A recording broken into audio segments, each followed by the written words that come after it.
And now we are alive. So here is Jan from Prague and Lisa from Thailand. Yeah, exactly. I was going to say nobody's going to mistake the jungle behind me for Switzerland. I don't So think so. from the real jungle. Lisa is from real jungle. And And yeah, I'm definitely getting used to it because I've seen a lot of snakes, I've seen a lot of chameleons, lizards, spiders, you name and she almost didn't make it because there was some delay. She was going by ferry. it.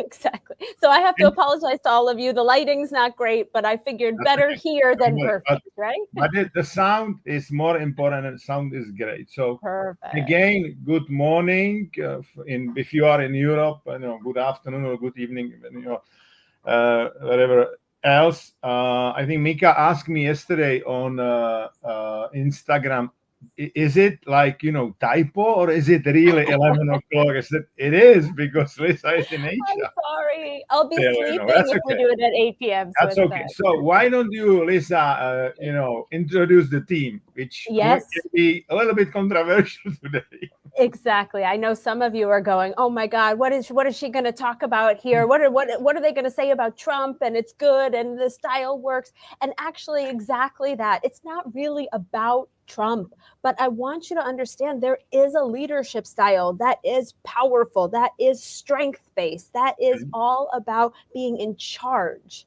And so many of us have a backlash feeling. Oh, we see Trump and Putin, and now we say, now we have to be the opposite of that. We have to fight those. And we have a reaction against. And the reality is, there are times when this style is useful. There are times when this style works. You don't have to like it, you don't have to want to use it all the time. But we do have to learn, when does it work? When is it the right thing for us? And this is home life, this is leadership in teams. So I want you to become a little bit okay with sometimes being useful with that power style. And that's what Jan and I are going to talk about here today. Yeah. And again, it's less about the content. I can spend a lot of time commenting the tariff, whether tariffs are good for the trade wars or not. I was very much engaged with WTO in the past, the World Trade Organization, or the Ministry of Education cancellation or whatever. But we should not spend too much time. But we should touch this style, really. This like direct and command style. And I may start with three other leaders, which may, be less controversial because they passed away already. And one will be Winston Churchill. He was very directive and very kind of the command and control. But on the other hand, situation required it. But what he was saying? He was saying, I can promise only tears, sweat, and blood. But if we, will survive, we will still be free. This is it. So he was direct, but he was also visionary. Okay. And Jan, I would add here, Winston Churchill's famous for saying, never give in, never, ever, ever give in, right? So this is not a guy who was shy and didn't talk about Absolutely. controversy. No, no. If In. he would be shy, they would not believe him in such tough conditions. Because look, it's not trade war, it's a real war he was, facing. And Yeah. you need to stay, and be firm, basically, right? That's for sure. There are other sorry guys, I pour some water here. So there will be other leader. It will be easily to say, hey, Bill Gates was like that. I think Bill was less, command, but there was a one guy from IT, which I value a lot, and that's Steve Jobs. Steve Yeah. Jobs was not easy leader. He was a very tough. And interestingly enough, what he was saying, we were like very direct. He was very command and control. He basically, if you watch some of the movies about him, he was saying, hey, that team is dissolved. Everybody goes to me. Everybody works now on, Macintosh computer and stuff like that, right? So he was like direct commanding. But on the other hand, he was really like saying, which was also kind of true for Microsoft. We were working in a small teams, and your work was quite, visible to the others, and you really felt like, hey, I really contributed. And that's exactly what was happening in Apple and in many other companies. So they really behave big company, but they behave like a startup. And the last leader I had a privilege to listen to, because he was having, a couple of speeches to Microsoft leadership team, was Colin Powell. Colin Powell, I think he passed away like 4 years ago. He was a great guy. Again, he was quite tough, but he was also able to listen, and he was like empathical commander, right? Because in army, for the good reasons, you need to be very direct. So I picked up like one politician, one guy, one leader from business, and one from the army. But Colin Powell was really able to create this notion. I listen to my soldiers, and then he decide anyway, right? So and I think this is quite important. And now, couple of words about leadership style of Donald Trump. For sure, he's polarizing people. That's for sure. That's what we know. On the other hand, in politics, it's a little bit different to leadership in business, because in business I don't think I was too much like, command and control. But in some tough situation like 2008, when there was a crisis, or 2000, when there was a first, crisis, you need to be quite tough. You need to be quite tough, right? So in business, you try to build the bridges, you know what I mean, right? To try to put people together. But the notion of the politics, it will be always like, there will be always, unless there is a dictatorship, there's only one party, which it didn't work. It was in my country. now I live like half of my life in communistic country and the other half in capitalistic, which is quite good to compare, right? But anyway, it doesn't work. One party doesn't work. You will always have polarization. And his style is basically, he's getting a little bit, more voters for, him. On the other hand, let's be fair, Democrats did not have a very strong candidate. They should spend, a little bit, more time for some better candidate to challenge him, more. And this is it, right? So, and then we can talk about the content, but his, leadership, he's a business guy. What is his business experience? He will use it in politics. It's I think it's a very different. That's why everybody's like, what he's doing. Right? But for me, I can criticize some of the moves, but some moves I can understand in general. I think, and it's not only about United States. The same applies for the EU. I think there are too many people employed in public sector. Point. Like in my country, the public sector employment went last 10 years by 30% up, right? And we talk about digitalization of the public sector and all of that, come on, right? So anyway, so your view. I mean, yeah, and you bring this up, and it's exactly right, because the question is, why does this style work, and when does it work? Okay, and you have to imagine, you said it nicely, you've set it up with Colin Powell. When there's wartime, whether it's actual war, when it feels like there's a war going on, when there's scarcity involved, we want in wartime a leader who's going to make tough, hard decisions. And the reason that people want someone who's going to make tough, hard decisions in wartime is because it's confusing, and we need someone who helps to bring some form of certainty or clarity. When we don't know what's happening, we don't know where to go, everything feels hard. Right now, post-COVID, economy's crashing. Although people don't know AI is coming, there's so much uncertainty happening. And so it makes sense that a lot of countries are now saying, hold on, I'm going to have a leader who says, I will show you the way. Strong, direct language. I have the answer. I will do this. I will make this happen. This is what needs to be done. And I tell you what, if there's a fire in a building, I don't want someone who's going to be like, maybe we should go out the exit this way. Yeah. Has anybody, how do you all feel about this? Boom, boom, boom. Absolutely. I agree. We need it. And so when people are feeling lost, don't know where to go, don't know what to do, overwhelmed, confusing, what is AI? Am I going to have a job? How do I feed my family? Then a leader who comes in and says, I've got it. I'll fight for you. Right? This is power, the style that Trump is using, and many other leaders across the world. They've taken their power and they said, I'm going to use it for you. We love having someone powerful in our corner, right? Now, of course, the people who are feeling against, like a Trump, for example, are the people who feel the power is being used against them. But you have to admit that in a moment where there's crisis, uncertainty, chaos, nothing's moving, people don't quite know what to do, a strong message and a strong leader that can get enough people behind it, there's going to be forward movement. So this is what you need to consider, these wartime leaders and peacetime leaders. Wartime leaders come in, they're the ones who are going to do restructurings, right? Efficiency programs. They need to make unpopular decisions. They need to not be overly worried. How are they going to feel? What are they going to think? Now the cost, this is the problem, right? And Jan said it perfectly. The cost is it's not a long-term relationship-based solution. You can do it sometimes. You can do it during a crisis. You can do it in the moments where it's going to be impactful and valuable. But you cannot, or rarely can you use this on an ongoing basis in business and continue to make the business work for you, continue to have relationships, continue to have success. So what Colin Powell did is he had that beautiful balance.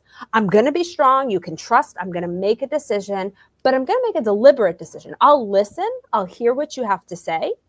I'll consider it, but I'm not going to go, oh, I don't know. What do you think? Oh, but he might not like me if I say this. No, I hear it. I consider it. I'm thoughtful in my decisions, but I'm decisive in my decisions.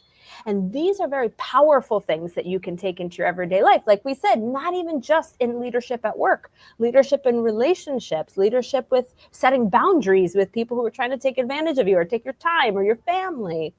Being decisive can have its benefits and it can work for you. Yeah.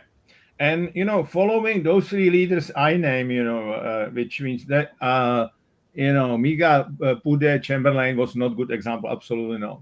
That was, on the other hand, Churchill was. So take a Churchill, take a Colin Powell, and take, Steve Jobs. Okay. All of those, and I will not pick up anybody from the sport. I can, that would be, easy. But let's talk about those three leaders, right? What they have in common. They have in common, they've got like tough, leadership style. On the other hand, they were able to basically take what is best in each and every person, whether it was like army soldier or, Apple employee or citizens of United Kingdom. Okay.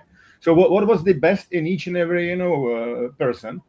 They were like united style. They were like putting people together, right? And they were inspiring people by the vision. Yes. It was a freedom in case of the United Kingdom. In case of Apple, we changed the world. Absolutely. I wanted to be part of that. I remember when John Scully was like doubtful whether he should join, Coca-Cola. He was with Pepsi Cola, I think, or Coca-Cola. I don't know. I think Pepsi Cola. He was the CEO of Pepsi. He was like doubtful. And Steve Jobs asked him, do you want to sell, sweet water or change the world, right? And again, I apologize to Pepsi or Coca-Cola. I think it was a Pepsi, right? It's harsh words, obviously, because it's a great brand. On the other hand, I've got it as a message, right? And last but not least, Colin Powell was also like, hey, we are, helping because he was, very good commander in the real war, right? So, and people really started to believe in what those leaders believe. So I would say learning from that is you can be very tough with the people, provided that they, trust you. If they trust you, if you are authentic, that's number one. And number two, you are predictable, then they will follow you. And they will follow you to the hell, basically, right? Because this is it. So, and I think it takes, some courage, such, leadership. And what I think it's also important for those leaders. A lot of leaders believe, hey, now I'm the big guy. I'm recognized by my people. We are a great company, whatever. I know everything. You need to be student for the life. You need to learn as you go. I mean, this is the same when with coaching, and it like me, right? It is really like being curious all the time. And if you are attacking your comfort zone with your decisions, chances are that you are making mistakes. And then you need to, it's also about the power of the leadership. You need to be courage enough, to recognize and admit your own mistakes, because it's a very powerful message for your team. Because if you say, hey, I make some mistake, right? then the other people will say, I'll make some mistake. By the way, there is a great, series on Netflix called Diplomat about it. It is, like a book, I believe, but it's about like U.S. diplomat. It is I a haven't really, seen it yet. it's really good in terms of like leadership and the way she thinks. It's a lady is the main character, and it is interesting. So let's talk now a little bit about what is good with this powerful leadership, and maybe what is not that good, as we put in the headline. Right, number one, if there is a crisis or tough situation, you need to decide fast, right? Maybe it's not absolutely 100% right, but if you will show your people, I don't know, actually, maybe we should wait, whatever. No, you decide and you may correct your decision on the way. That's number one. Okay. High authority, it's another one. Usually those people, they are charismatic. I think, whatever you think about Donald Trump, he is charismatic person, as much as was, Obama, right? He was a charismatic person, and charisma is helping. Some people are asking me, are charismatic people necessarily good? No, even some, if you go back, into the human history, there were some very charismatic people. They were not that good for the history, right? This is it. You can use it to empower people. You can use it as a not necessarily a nice weapon. Okay. The other thing is, if decision is too much like hierarchy and there are some committees, I'm to be honest, we don't have, or Apple didn't have any committees like to help decide, hey, this is it, it's your decision, you were empowered to make decision. Obviously when decision was wrong, you were like facing some consequences, right? That's what we did. So those are a couple of things which are good. Now let's talk about some you call it backfires, right? Yes. The thing is that it can be that your ego goes over your empathy, and I talk about my own experience. I think I'm empathical. I need to know people a little bit more. But when I was younger, my ego was always like, hey, I will do the things and I will decide. You know what I mean, right? I didn't Mm-hmm. understand that much. And then I got some feedback and I said, okay. And I think it is about the power of leadership. I said, I will listen, I will reflect, but I will decide based on your feedback, but I will integrate as much as I can. But then, it's my decision, right? Yeah. So that's one.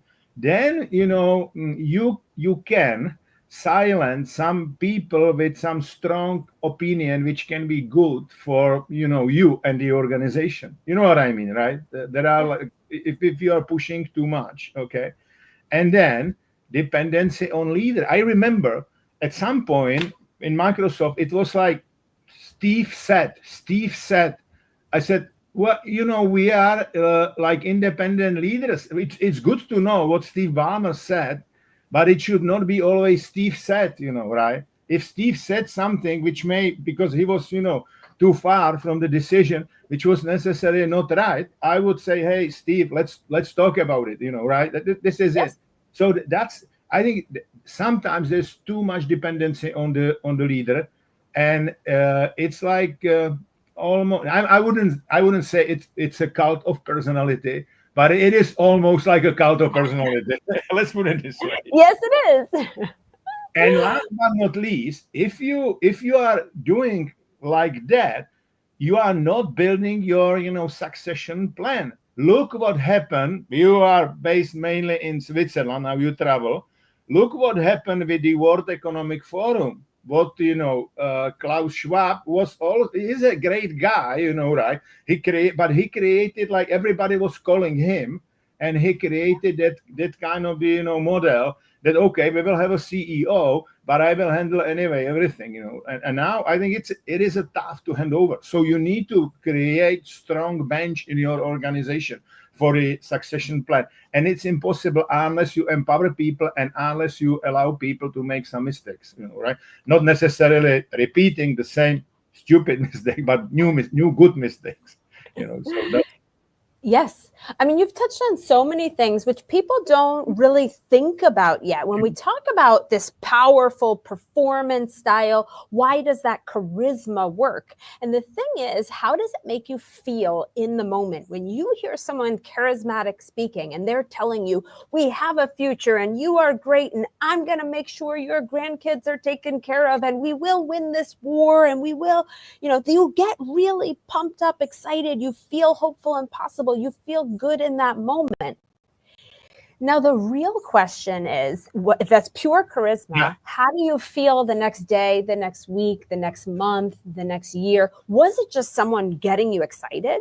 Because this is what salespeople do. If you go to a Tony Robbins event, before Tony Robbins ever comes out, you've got a stadium of people clapping, dancing, pumped up. You're getting so many adrenaline pumping high. You're feeling good. You're feeling connected. You're feeling excited. He's telling you can change your life. He's coaching a person over there.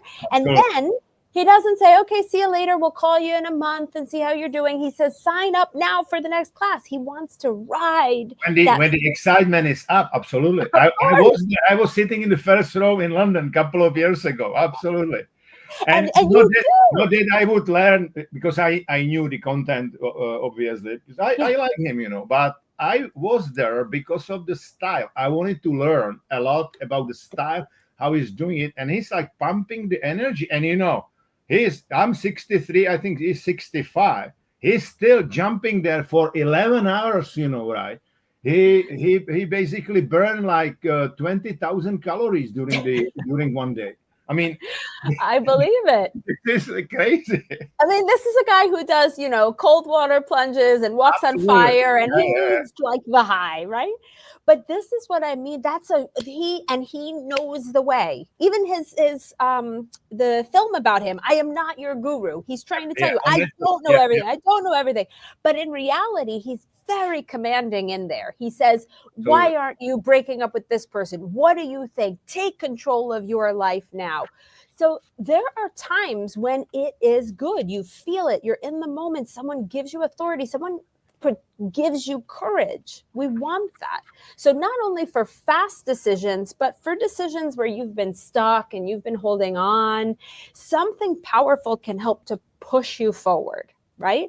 But how are you going to feel afterwards? Do you have buyer's remorse the next day? Oh my God, I signed up for the package. Why did I do that? I don't even have the money. I have to refinance my home. Like, what was I thinking, right? That's when that's more that power of charisma and in the moment than what is really like a thoughtful, connected feeling of a decision. And this is where leaders struggle. If you are in an organization over the long term with relationships, sometimes you can say, look, we got to go fast. We got to do make it happen. But you can't have buyer's remorse for every decision that you make with a team, or they won't follow you anymore. Otherwise, they give up. They say, whatever, if Jan's going to tell us what to do anyway, we just don't bother. I can't tell you how many leadership teams, and we just go with whatever the leader says, and there's no point in speaking up.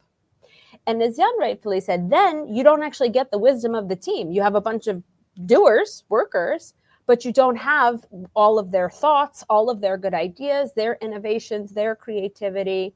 When you have this wartime, dictatorial, I know best style, you shut down other people's voices.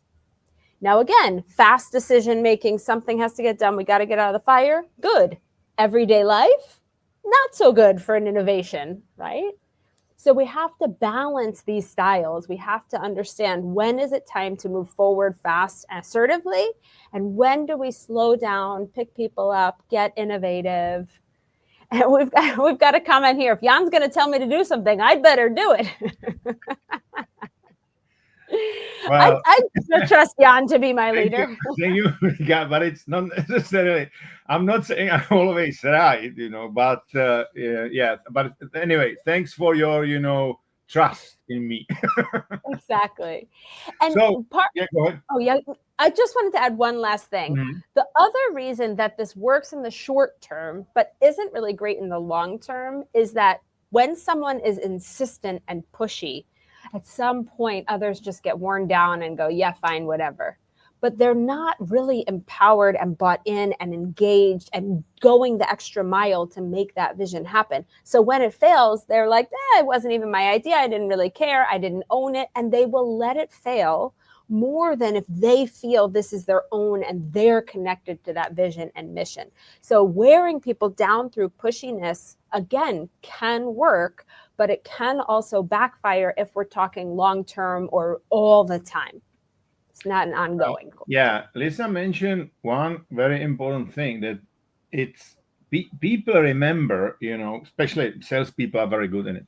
People don't remember what you told them. They remember how they felt during that, discussion with you, the feelings, right? There's a even book, Body Keeps the Score, which is a little bit different. It's about trauma. But anyway, so the question is, how much as a leaders you should, use logic versus, emotions versus, intuition. You may think like logic is brain, intuition is your gut, and your emotions is your heart. There are a few studies showing that top leaders are basically using much more emotions and intuition, right, successfully, as opposed to the logic. I ask the question, how comes, why emotions are, so strong, and, intuition. The guy, Daniel Kahneman, who is the Nobel Prize laureate for behavioral economy, is basically saying that if we are making decisions, 60 to 70% of our decisions are based on emotions as opposed to rationality. Okay. Now, why is that? Because if you think about it, logic is more or less about the facts, maybe about some data, some numbers, whatever, the facts. Okay. But intuition and emotion are usually part of some story. You create some story, right? You tell the story, and then the story impact are like emotions and also intuition, because you feel like that's a similar thing I was part of, whatever, and you like remember that how you basically felt. And this is it, and this is the power of story. Because if you are only leader, like you do that, and you go, that's not good. I mean, people understand, and they will much more buy in the story, and that's why the vision, if there's a good story, around the vision, is so powerful. And that this is why I think communication skills are super important. Again, if you think about Churchill, top communication skills, Steve Jobs, you read a book about TED Talks, how to deliver. There's a book, how to deliver great speech on a TED Talk. Okay, and the one chapter is about how Steve Jobs was getting ready. Steve Jobs was not like very talented speaker at first. He was like rehearsing everything, right? But if you watch how and what he was saying, it was absolutely fantastic. And General Pavel, I had a opportunity to listen to him. He is a guy. You follow him, whatever is, whether you are Democrat or Republican, you follow him. Yes. Right. All of these. Oh, go ahead.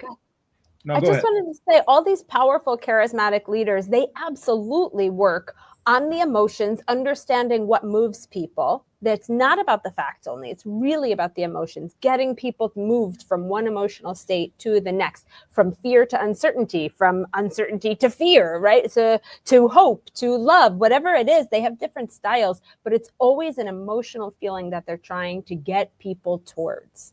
And that's what works. And they're using strong language. So it's not only that they understand the emotions and they understand, but they're using the language that's going to make you feel that. So every great command, chaos, charismatic person, they are clear. They are to the point. If you want to know how Donald Trump got rid of a lot of his enemies, again, I'm not advocating for this, but he would give everybody a really sticky nickname, Crooked Hillary, when he ran against Hillary Clinton.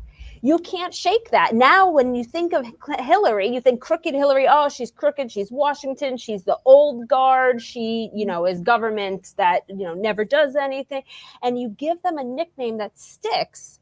And he would use, again, this is just verbal tactics, communication styles to make you feel about Hillary. And that's how he would get the opponents down. So knowing how to be really articulate with your language. Fun story about Steve Jobs when he was learning how to speak. He was a product guy, right? He was like, we got to show them the features. We got it, right? And he had a communications coach. And the coach said, okay, ball up 6, 7, 8 pieces of paper. Okay? Good. Now, I'm going to throw them all at you, Steve. See how many you can catch. And you can catch 1, maybe 2. And they said, that's the same thing with communication. You want to throw 7 messages at someone? They can't catch any. Some land over there, some here. It's confusing. I don't know what the 1 or 2 even are. Instead, keep it 1 or 2. Keep it focused. Keep it simple. And that's what leaders who are very charismatic, who are very articulate and strong, they keep it simple. They know the message. They know the key word. They know exactly what they need to say in these 1, 2 simple, easy to remember phrases that's going to help you to feel, I get that, I remember that, I understand that. Because when you understand it, you can move with it. So these are all tactics for when commanding presence works, right? You can be very articulate to move people in the right direction. Use that to move them emotionally and with the words that are going to get them where you want to get them to go. And today, communication is not, very few people actually are, reading the whole article. They are reading the headlines, right? So when I was in Microsoft, I was getting like talking points and rude Q&A, which meant like tough questions, right? To PR try to get me, ready for some tough, situations, right? Which like we've got that, case with the European Commission, for example, and stuff like that. What I try to say that, I think that those leaders, whether they are political leaders or, business leaders, they know exactly which words they should use, which are like sticky, and they are creating the headlines, right? So this is it, right? And, you mentioned Trump. I would mention, I don't remember the name of the lady. She's like, the chief of staff or the spokesperson for him, but the blonde lady, what is her name? Do you know? Anyway, but she is, if you listen to her, she is absolutely, top in terms of the communication. How she knows everybody in the room, that's for sure. But then how she's able, to articulate things. I mean, it is amazing, right? So again, it is about communication is a key. Today, whatever you do in your life, right? Whether you do like sport, business, politics, science, you need to be good, but you need to show other people that you are good because the world is over communicated, right? And exactly. We've got the name here in the chat, Susie Wiles. I didn't want to. Nick, Susie Wiles. Okay, sorry, I should know, but I don't. I don't know everybody. I don't look, guys. I'm not. Obviously, I'm following the politics, but only like the stock exchange. What is the impact of the politics on stock exchange? Mainly, not necessarily. For my mental health, I think people will appreciate this. For my mental health, I often have stopped reading the news. I read things like the Financial Times. I read business news. That's what I do. I have Financial very hard Times on my phone. Yeah, exactly. But I try not to be involved in the politics. Insofar as I can't affect it, and I will get worked up about it, so it will burn my energy, but to no value. Absolutely. And these days, it's so hard, to verify what is true and what is not true, right? It is tough.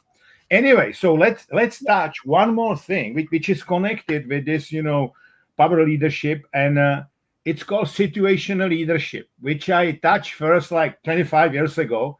And I quite like it. So here is the model, and let's discuss that. There are 4 different types of the leadership style. Okay, telling, that means like high direction. So you are very directive, but low support. So you are telling, this is what you need to do. Okay, and you go basically as a leader. That's telling. Okay.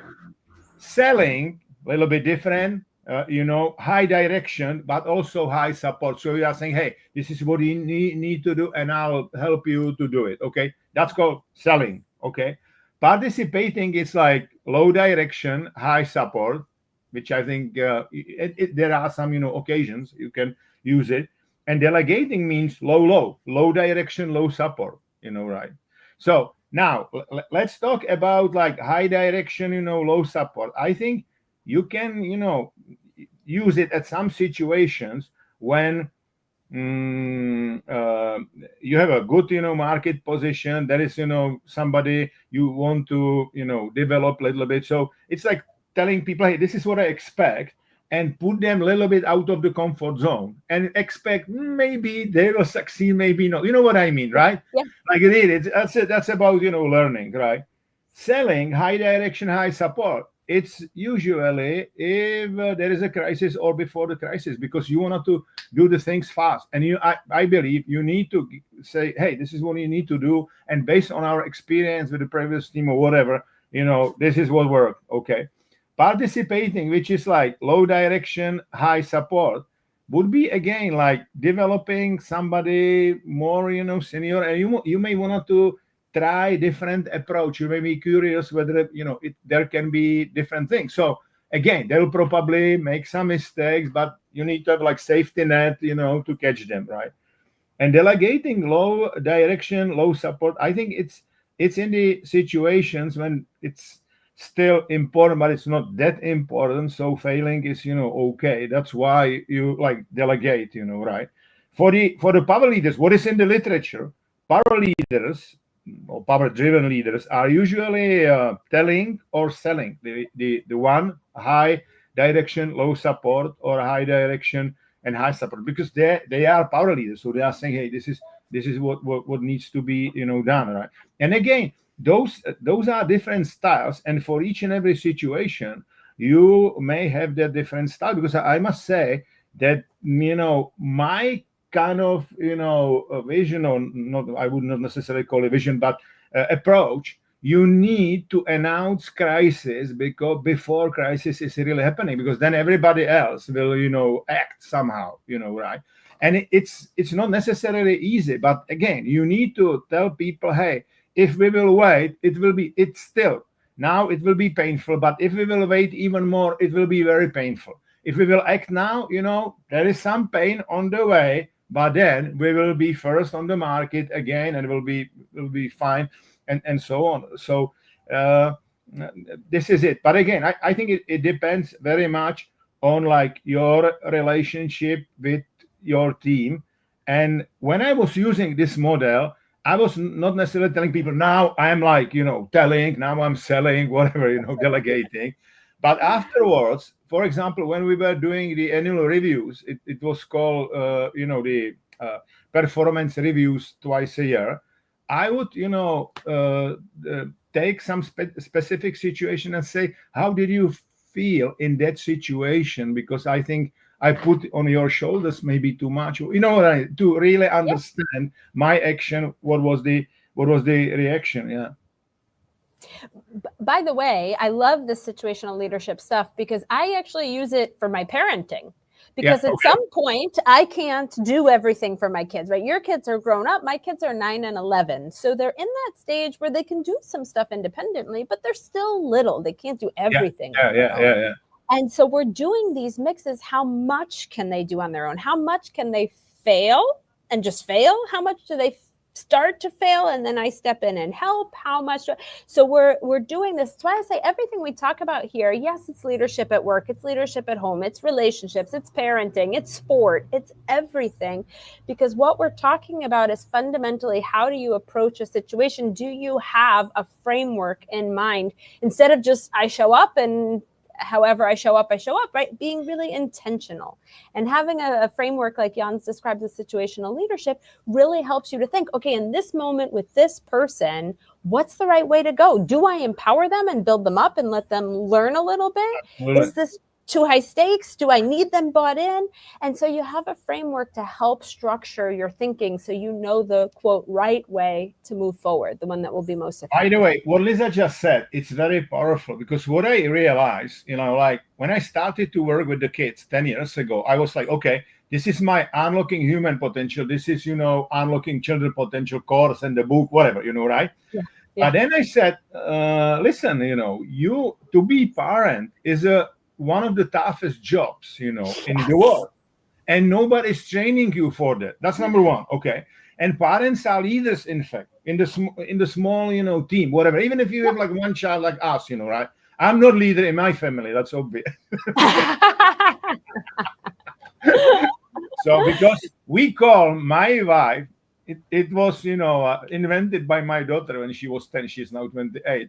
But we still call my wife commander. Right? So there's a definitely you're the boss, and then she's the commander. There's a definitely, high demand always. Sometimes good support, sometimes not. Anyway, so let's go back. That's a funny thing. So you are a leader. On the other hand, if you have kids, you can learn so much about adults, because those adults were at some point kids. And sometimes they behave like, what I mean, right? Like a kids, absolutely.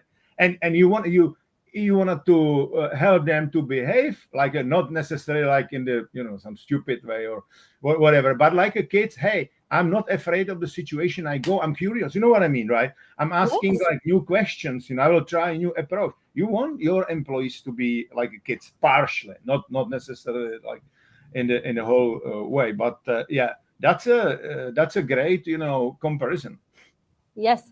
I often will tell leaders, I don't mean treat your employees like children as though they're not capable, but actually I say you should treat your kids like they are capable and like you can raise them up, same way you would treat your employees, because everybody's here to learn, to grow. You meet them where they are, you take them to the next level, you give them a slightly harder challenge than what they're ready for, right? It really is similar. And sorry, Jan, you and I do a lot of work with people's emotions because you need to regulate your emotions in order to be able to move forward and achieve things.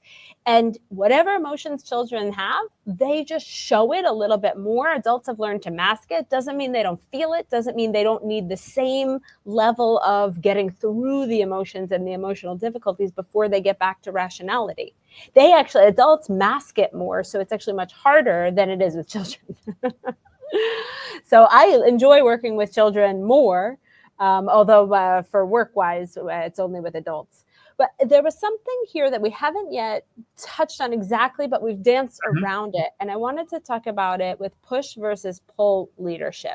So push, when you're strong, I know the answer. We have to move this way. I'm like, pushing you in this direction. We need to do this. We need tariffs. We need, different relations, whatever it is. Pull is I sell you on the idea. I show you what's possible, right? Apple, even their logo is that first bite from Adam and Eve. Their logo is the apple with a bite, because Adam and Eve were the first rebels. So if you feel rebellious, you relate to that, right? So this is, I'm pulled to the brand, to what it stands for what that means for me, how I feel when I'm interacting. So that push versus pull leadership command style can be quite pushing. And there's room for push and pull emotionally. So get used to, sometimes I need to push, but sometimes I need to take my step back and I need to pull. And we need this variety of styles that are happening. The last thing that for me, oh my gosh, yeah, and we have to spend time on this because it's so important. Some people naturally are strong. They had maybe really tough, demanding parents, coaches when they were kids. They already know how to be strong, and maybe they hire a coach because they're too strong and they're told you don't work well with others. On the flip side of that are the people who are like way too nice. Oh, being powerful and dominant is bad. It's mean. It's, against what I believe in. And then they have these real fears about being able to step up and be powerful when they need to. And the thing is, that's the point. You need to be able to have this tool available to you. Again, you don't need to use it for evil. A knife is just a tool. You can use it to hurt. You can use it to help, right? Same thing with power. You need to start training yourself and your body not to go, ugh, oh, bad. Oh, I'm not like that. Oh, I'm number two. I'm better behind the scenes. I'm a person who doesn't want to stand up and speak up and say what I need to say. The world needs you to speak up for the important things, right? If there's only people who want to do evil speaking up, well, that doesn't work, right? We need the Exactly. people who also want to do good speaking up.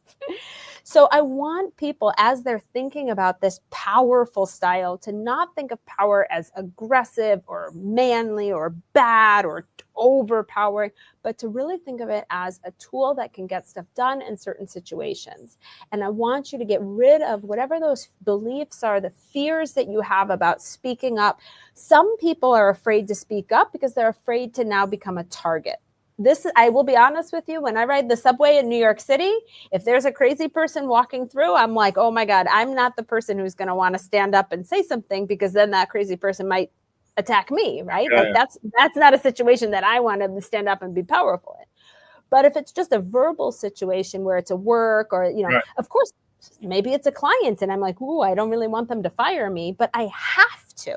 So I have to call on my courage, work up my powerful energy and say, no, this is the right thing to do, and power up there. Others will have a people-pleasing tendency. Okay, whatever you say, oh, I just want people to like me. I want everybody to be friends on the team. I really like harmony on the team. That's great. I like harmony too. But if you're the leader, you have to make tough decisions, and you have to be okay. You don't have to like it, but you have to be okay with making decisions. Otherwise, the team is very nice to each other, but swirling and circling and wasting time and floundering in chaos. And as a leader, your job is to move people forward.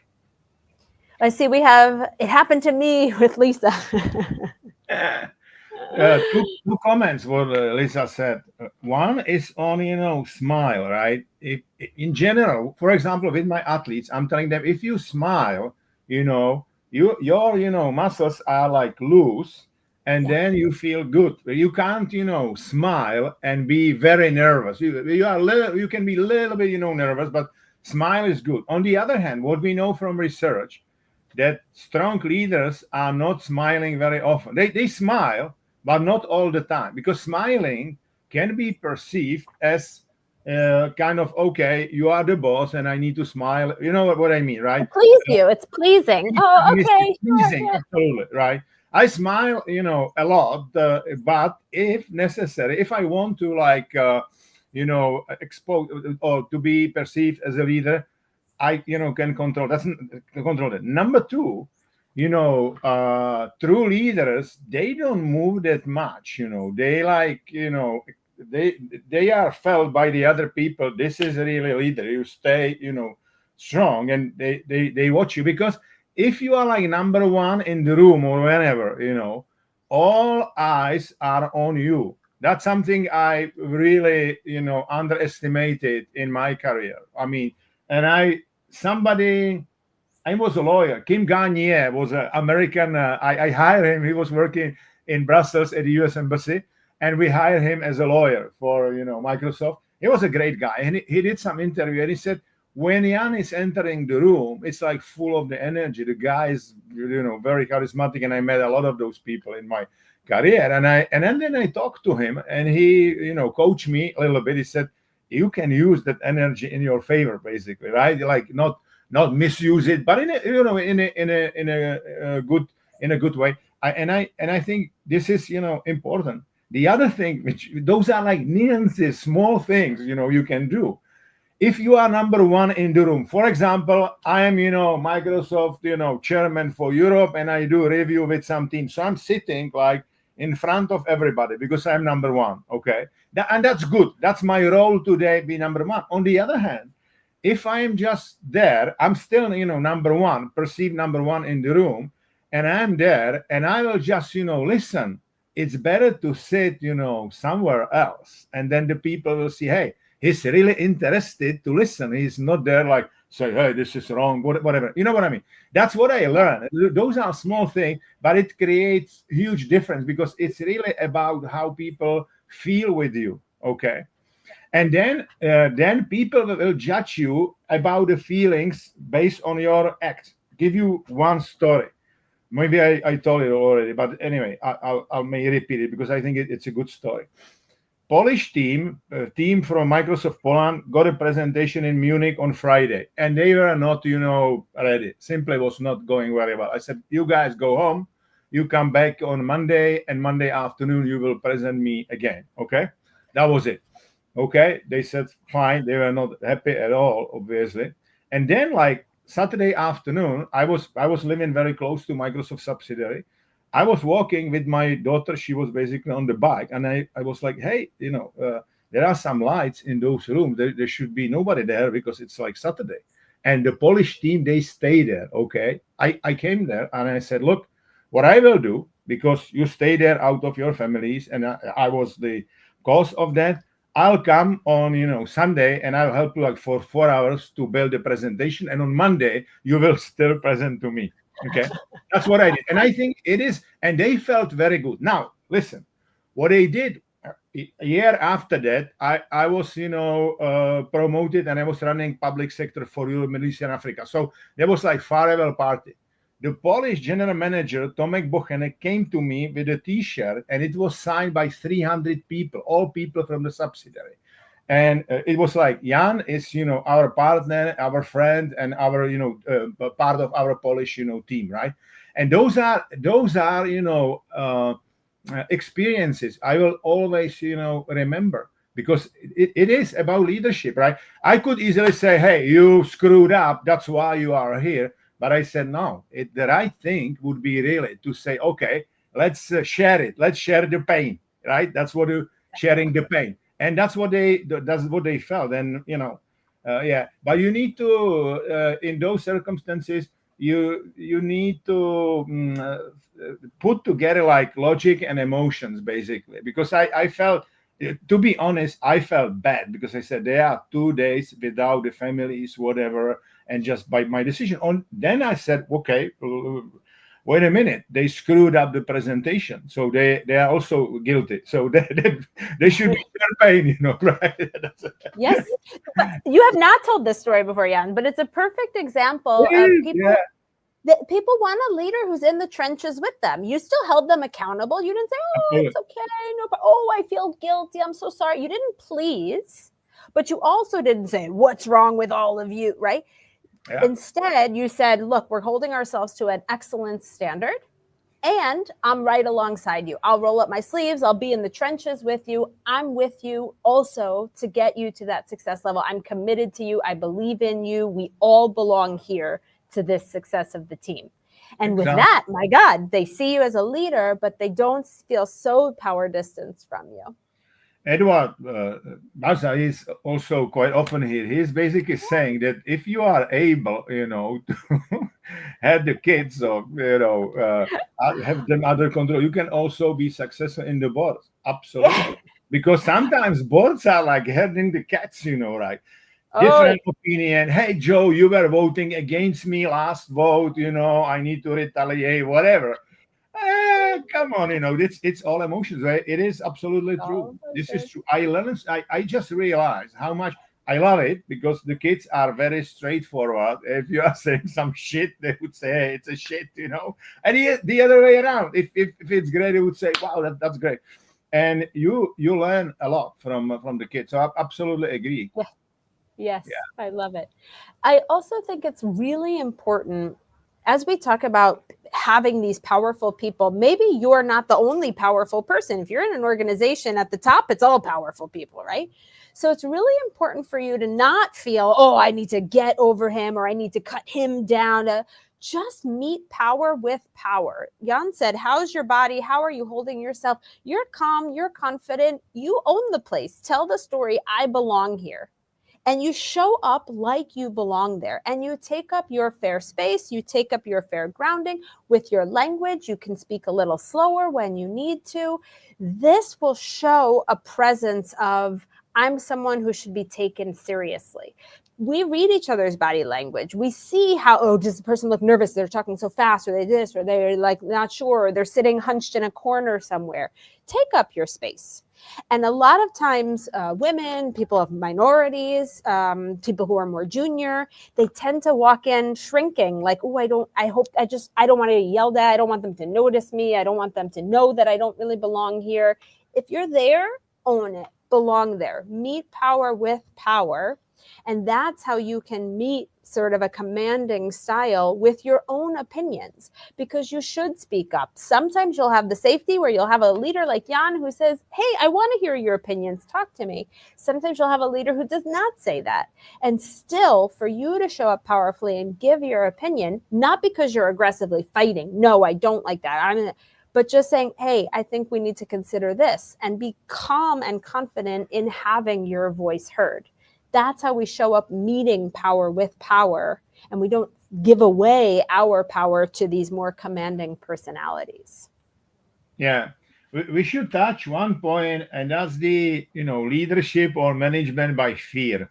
Okay. Yeah. So a lot of people were asking me in the past whether we can be motivated by the fear. Absolutely. I mean, as much as we can be motivated by positive emotions, we can be very much be motivated by negative emotions. The issue is, if you are the type of the leader or the manager, managing or leading by fear, the chances are that once fear is over, people will leave you, basically, right? People will not stay with you, because managing by fear means, like, if you will not do that, you will face that, right? You will, and that's not good. It's very stressful. If you are still like, that's number one, it's stressful. Number two, do you think those people who are still under the fear will ever leave their comfort zone? No, they will just do what is necessary to survive. It's not innovation or learning organization at all. It's survival organization. And still there are many leaders like that, like misusing the power. It should be used, but not misused. Right? Obviously, you may tell me, how about if people are underperforming?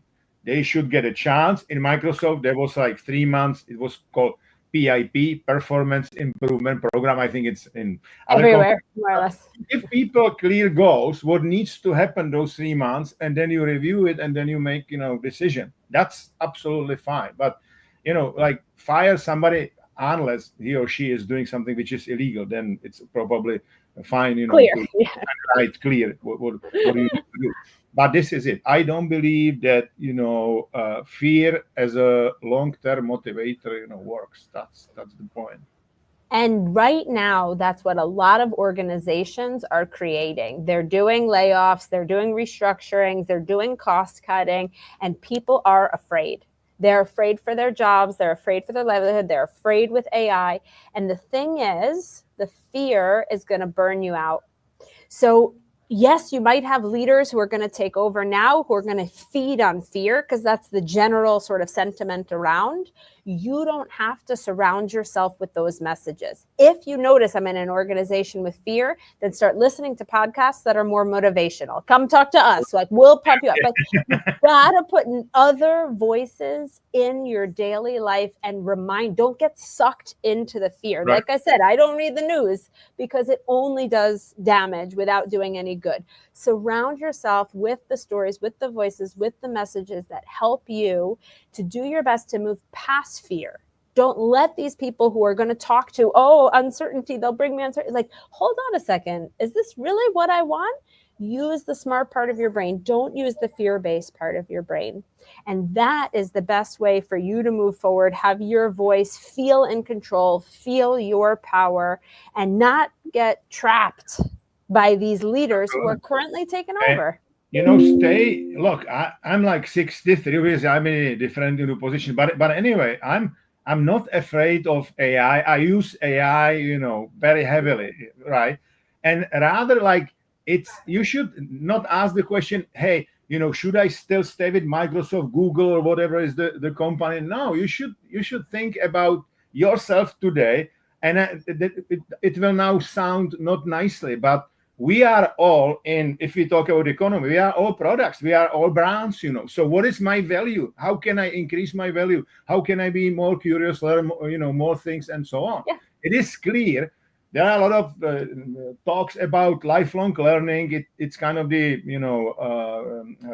bad, it has a bad perception, but the truth is that we need to, as the society is changing, we need to learn fast, that's for sure. And some people, yes, it is true. Even in Microsoft and Google, in those or Apple, in those companies, some people will be laid off. But if one door is closed, the other is usually open. There are new opportunities for that, right? So this is the way, because we are living in the time where you will probably get, like, I got like three employers in my life, right? If I'm self-employed, I mean, I have my own company, but it's not. But anyway, right? Usually now it will be probably 10, maybe 15, right? Employers. This is it. And I think, like young generation, say 20, 25, 30 years old, they really think, okay, it's good to be, happy to be in some company, but maybe, 2, 3 years from now, I'll, move on, right? If I talk to the young people, they are saying like 5, 6 years, it's enough. It's good for the CV, but then I will, move on for the new experience. They really wanted to have an experience much more than kind of the ownership. Exactly. And in America, they think every 3 years, if you can imagine. Absolutely. With that, we're already at time. Yeah. Thank you all for coming at an odd time, for accommodating my schedule while I'm in Thailand. And we're looking forward to seeing you again soon, though I don't yet know how, when, where, what that will look like. How long you will still stay? Like 1 month in Asia? 1 more month? Yes. So we will try to find one more date and a time like that, and then we will go after I think like in the mid of April we will go for the normal, plan. Perfect. Looking forward to it. Thanks, everybody. Thank you, guys. Bye.